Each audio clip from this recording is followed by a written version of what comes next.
Pourquoi les astronautes prennent du poids en microgravité? Ça paraît fou, mais leur séance d'entraînement quotidienne garde la masse musculaire. Lucas, notre scientifique, l'explique. Mais alors, pourquoi leurs os perdent-ils de la masse? Tu pensais que seuls les muscles souffrent? Lucas te montre que les os s'érodent, jusqu'à 2% de masse osseuse perdue chaque mois. Mais alors, comment les astronautes arrivent-ils à rester assez forts pour travailler en apesanteur? Lucas découvre que les astronautes ne se reposent pas.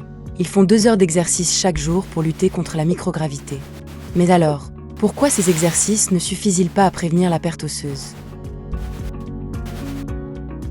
Lucas pensait que l'exercice pouvait tout sauver, mais la microgravité enlève la charge mécanique sur les os, et l'exercice ne suffit pas. Mais alors, comment la microgravité modifie-t-elle la taille des astronautes? Lucas observe que les disques intervertébraux gonflent en apesanteur, allongeant la colonne de quelques centimètres. Alors, pourquoi les astronautes prennent du poids en microgravité? Lucas conclut. Malgré l'idée qu'ils grossissent, les astronautes perdent en réalité de la masse osseuse, 2% chaque mois, et musculaire, donc ils ne prennent pas de poids. Mais alors, pourquoi les astronautes prennent du poids en microgravité? Lucas se demande pourquoi on raconte que les astronautes grossissent en mangeant davantage.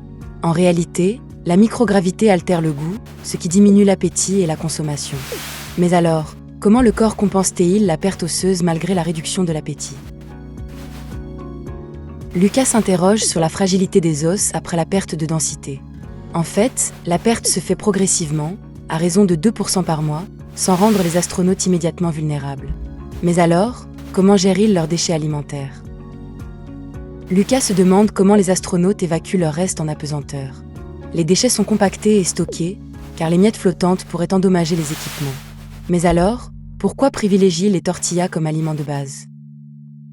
Lucas découvre que les astronautes privilégient un aliment plat, car il génère très peu de miettes, limitant les risques en microgravité. Mais alors, pourquoi les astronautes prennent du poids en microgravité? Voilà pourquoi les astronautes prennent du poids en microgravité. Ils ne gagnent pas de masse, ils en perdent, jusqu'à 2% d'os chaque mois et leurs muscles s'atrophient. Lucas comprend enfin que le poids apparent n'est qu'une illusion. Voilà toute l'histoire, d'un seul regard.